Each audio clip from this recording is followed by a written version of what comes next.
3 Asian stereotype parenting practices you should follow.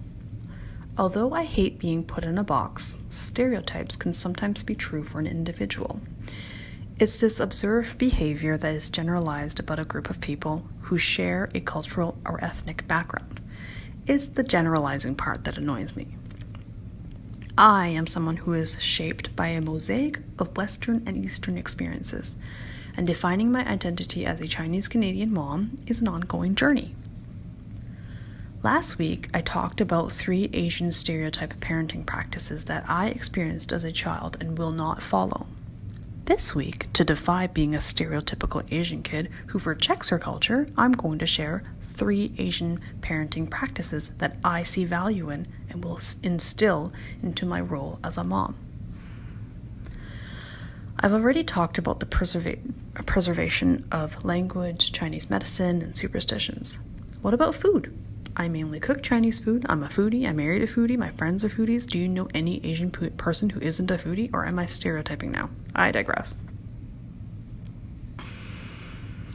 Here are my top 3 Asian stereotype parenting practices that I experienced as a kid and will follow.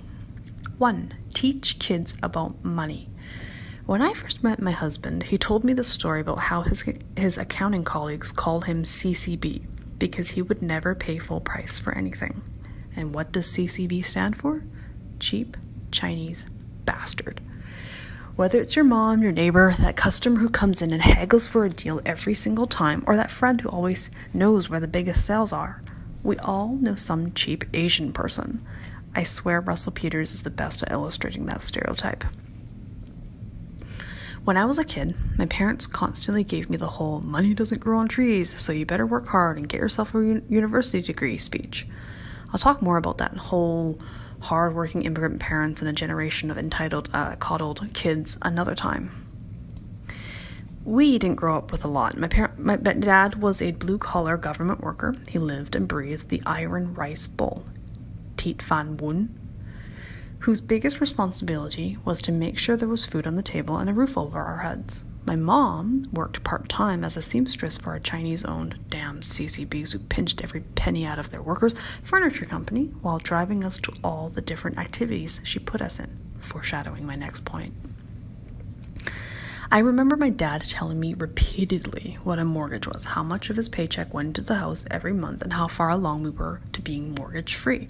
Let the countdown begin. 15 years, 10 years, 5 years. Let's squeeze those extra payments. Don't get me started on how much he talked about retirement and how hard it was to save for that. My mom was the queen of flyers and coupons when it came to feeding our family.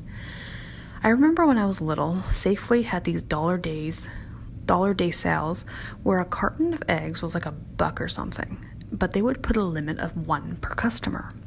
So my mom, being who she is, would make my sisters and I all go to the store with her. She'd give us $1 each plus a dime for tax, hand us a carton of eggs, and would tell us to pay for them at different registers. There are no limits for my mom. She's an incredibly resourceful badass. So what does that mean for me as a mom? Obviously, I'm a badass too, right? I opened my first bank account when I was around 7 or 8. I remember it was right after Lunar New Year. My mom convinced me to put all my red pocket money in there. She explained how interest works and that it's like getting free money every month by letting the bank use the money.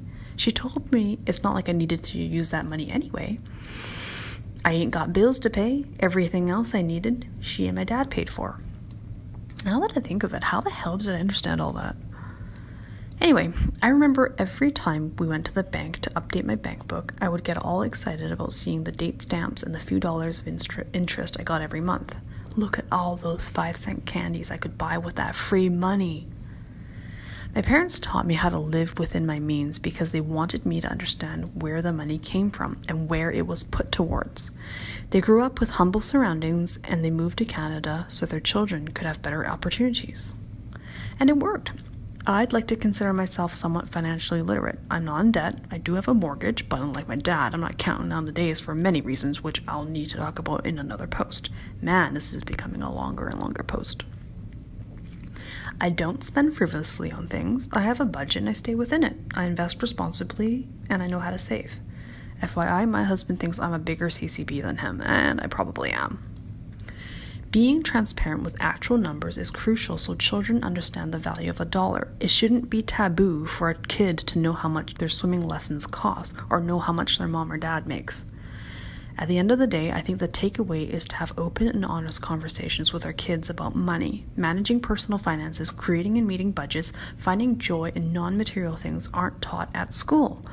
And even if they were, how we manage our money as parents provide a model for how our kids do it when they're older.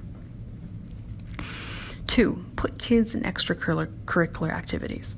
My mom was frugal with a lot of things because she wanted to save her hard-earned money so she could pay for our extracurricular activities.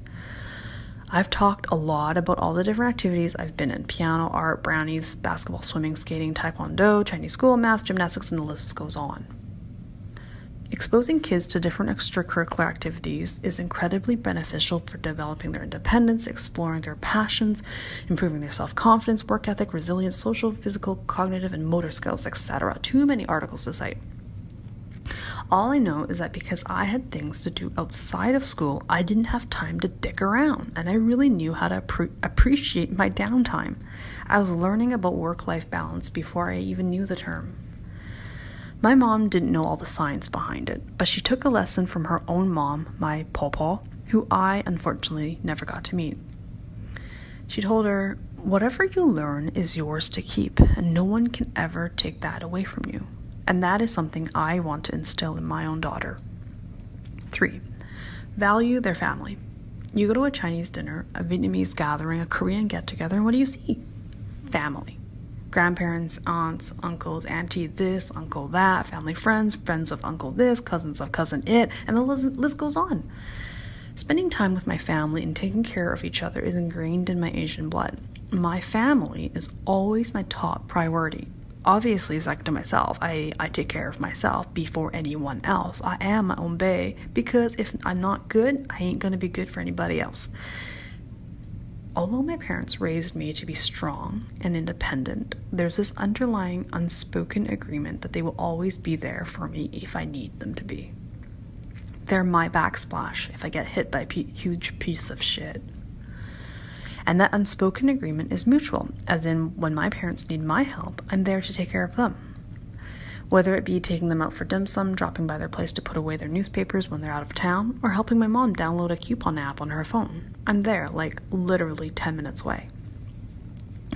And I think with this big, bad, ugly world, having a trusted support system, blood related or not, that you can lean on and give back to is incredibly important. And I want my daughter to have these family values, to appreciate her parents, to know we will be there when she needs us, and to willingly want to help us when the time comes. So listeners, what are some things that your parents taught you that you most definitely will try and keep?